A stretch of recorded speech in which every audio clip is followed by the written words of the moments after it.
Hi, my name is Chris Bell, and the focus of my presentation is going to be on early Greek and Roman historiography with a particular focus on Herodotus.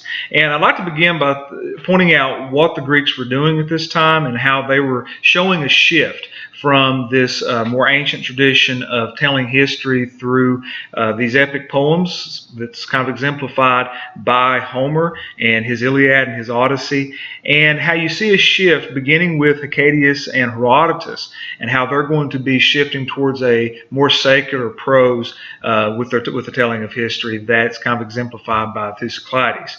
And the Romans, they're going to be borrowing quite a bit from this tradition that's begun by those like Herodotus.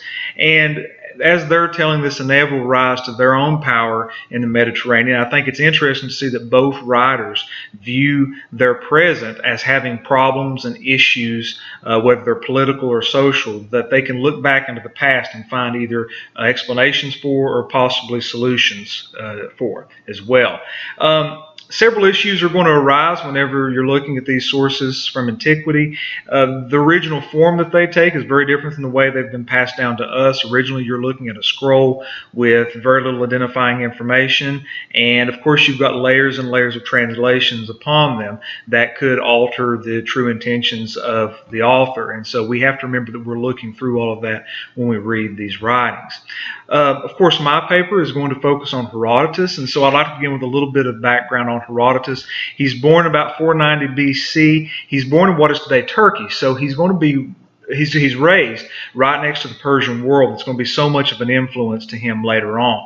And he's going to travel quite widely, gathering source material and looking for patronage, and he will pass away in 429 BC. And the secondary source that deals most directly with Herodotus is David Green's Herodotus, the Historian as Dramatist. And he mentions that he's very much a historian. He's looking for those sources. He's trying to get information. He's going to great efforts. But at the same time, he's interested in telling a story. He's interested in weaving a tale that's interesting to the people of the Greek population that he's writing for. And with the term dramatist that we're looking at, it's important to Herodotus to craft a story, and there are some ways that he does this. For one, he does use the supernatural. It does play a role in his story, but the supernatural for Herodotus is being relegated to a role more like a spectator. And so the gods and goddesses are watching human events. They're there, but the only time they really intervene is in cases like David Green mentions, the hybris nemesis theory. This idea that when a human or a nation displays blatant arrogance, then the gods step in to possibly punish them. And of course, Herodotus uses this as an underlying theme for his work on Xerxes, showing that his arrogance is going to lead to his eventual defeat after he decides to invade Greece. So he's using this as a literary device, the supernatural, to tell his story. Herodotus' use of long speeches, I found that interesting, how he's using them. He's not alone. Thucydides is going to use them as well. But he's using these monologues between Xerxes and Artabanus as they're deciding on whether or not to go to war with Greece. And they move the story along. They help him as a storyteller. They give the reader insight into these characters. They feel connected to them just as you would watching a film or reading a book today. And David Green perhaps best summarizes Herodotus by calling him a theatrical impersonator. And so he's taking on the persona of these historical figures to get across this story. Now, with regard to the questions that I think would be good to look at whenever you're starting to analyze Herodotus's work, is this one, and this first one does seem somewhat basic. It is a question that you could apply to any historian's writings or any primary source or secondary source that you're looking at, and that is, what were the expectations of Herodotus's audience, and how did this influence his writing? So essentially you're asking yourself, what's this audience like and what are they looking for? So we know that Herodotus, he was traveling around the Mediterranean. He's looking for patrons. He's definitely intending his histories to be read by someone and that they're supposed to serve a purpose. But I think by having a grasp on the audience and trying to understand what they expected from a historian or from a historical writer, and in whatever capacity that may have existed in at that point in time, I think we can then better discern his motives and the reason behind his decisions, why he chose to use some of these dramatical elements, why did he choose to use some of these themes, why did he include the speeches. A whole slew of things can be included there once you understand his audience and how that's going to influence him. So it's a foundation for understanding what drove Herodotus's writings. And I think this is in contrast with Thucydides, who claimed that he really wasn't concerned with writing something that's pleasing to an audience. He was more concerned with writing something that's solid and that can be passed down and be valued by future generations. So there's a bit of a contrast there between those two. And I think then you can ask, how would Herodotus's writings serve the needs of the people of his world? So what needs did they have, and how would Herodotus's writings appeal to that need?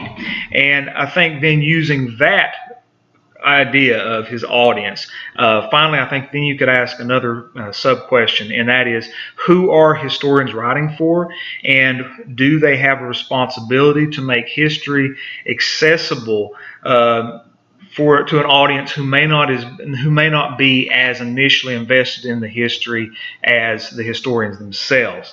And I know we ask this of educators every day. We ask our educators to make history appealing to others. We ask them to transfer that knowledge onto others and to spark a conversation and to spark or to cause a discussion about how history has influenced our present. And so do historians still have that responsibility to pass on that information and make that appealing to an audience who may not be initially interested? The second question feeds off of this, and that is, what is the significance of dramatic storytelling elements for Herodotus, and how has that been used by historians throughout the centuries? And we have to ask ourselves, why did he include it? How does he incorporate those dramatic elements? I mentioned a couple, but there are certainly more if you look at the whole range of his writings, and the secondary sources mention others as well. Should an engaging narrative be the goal of a historian? And that ties us back to that audience question again. And if that's not the goal, then how do we involve readers from a wider audience? And I'm sure there are ways. It would be interesting to see Herodotus's work, if Herodotus's work would have been as venerated, and if his reputation would have been as great if he had been under perhaps, I don't want to use the word constraints, but I guess that's perhaps the way to look at it, the constraints of modern historical writing and scholarly writing. How might he have been different if he had had those limitations? And finally, my last question is, how does Herodotus make use of themes, and what purpose do they serve for any historian? So we need to look at how he has used them. There's two particular ones that I'm thinking of that Herodotus used, and it's mentioned in the secondary sources and that you can see in the primary sources as well. He's going to be using some of these dramatic elements. He's going to be using speeches to help him illustrate these themes. Particularly book 7, that's the book that I primarily looked at. It has a lot of the conversations between Xerxes and Artabanus in there, so that's good for this question. And are themes fabricated or at least constructed to make a point? So is Herodotus using it in this way, or are other historians using themes this way as well? And do they help the readers at all? So do themes help readers understand causation in a historical narrative? And if readers don't have a firm chronology, can the use of themes help them connect the dots, so to speak? Can the use of themes help them gain an understanding of what has happened in the past, how that has led to things in the future, and these overarching themes, do they serve that purpose? And are they intended to serve that purpose? Or are the historians just using them to achieve their own goals?